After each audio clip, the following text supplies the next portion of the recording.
Peer পদ্ধতি বা আনুপাতিক প্রতিনিধিত্ব ব্যবস্থা প্রপোর্টিওনাল রিপ্রেজেন্টেশন হল এক ধরনের নির্বাচন পদ্ধতি। এই পদ্ধতিতে কোনো রাজনৈতিক দল নির্বাচনে যে পরিমাণ ভোট পায়, সংসদ বা আইনসভায় সেই দল ঠিক সেই পরিমাণ আসন পেয়ে থাকে। বর্তমানে বাংলাদেশ যে পদ্ধতি প্রচলিত আছে তার থেকে এটি সম্পূর্ণ আলাদা।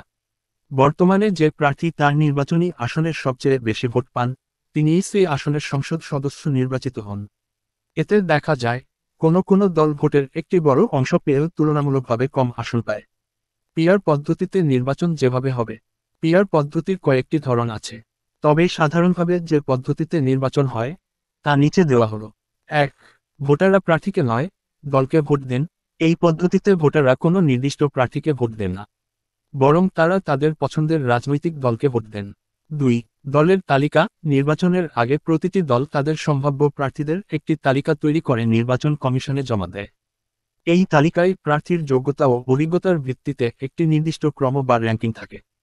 ৩. আসন বণ্টন নির্বাচনের পর মোট প্রাপ্ত ভোটের ভিত্তিতে প্রতিটি দলের জন্য আসন নির্ধারিত হয়। যেমন, যদি কোনো দল মোট ভোটের ৩০% পায়, তবে তারা ৩০০টি আসনের মধ্যে ৯০টি আসন পাবে। ৪. প্রার্থী নির্বাচন দল যে সংখ্যক আসন পাবে সেই সংখ্যক প্রার্থীকে তাদের জমা দেওয়া তালিকা থেকে ক্রমানুসারে নির্বাচিত করা হবে।